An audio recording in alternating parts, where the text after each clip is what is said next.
Yes ma'am, ano po sa atin yan? Sa speaker po. Kailangan ko po siyang i-speaker kapag po may kailangan po akong tawag. Common kasi ito ma'am sa iPhone 12. Nasa nag-update kayo, may tinatamaan mo sa iba. So bigla na lang wala kayong maririnig. Saan po? Ibabaw, ilalim? Sa taas po. Sa taas.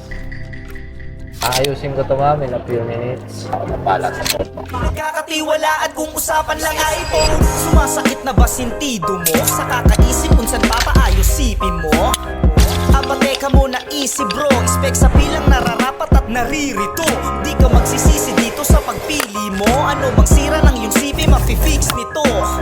Hindi ka dapat mangamba at malito. Lahat ng pyesa ay bagong-bagong mabibili mo. Mapa LCD, battery o miskin na reformat. Madalas na naghahang o mabilis malobat. Speaker, camera o hirap sa kontak. Nakalimut ang password hanggang sa na-phone lock. Lahat-lahat ng yan ay kayang-kaya na gawin. Dahil Ma'am, okay na yung phone. Pakisagot na si mami para matest niyo yung earpiece. Hello. Okay Okay, na. na po. Nagana na po. technician dito ay magaling. Kaya kung sa cellphone mo'y meron kang dinadaig,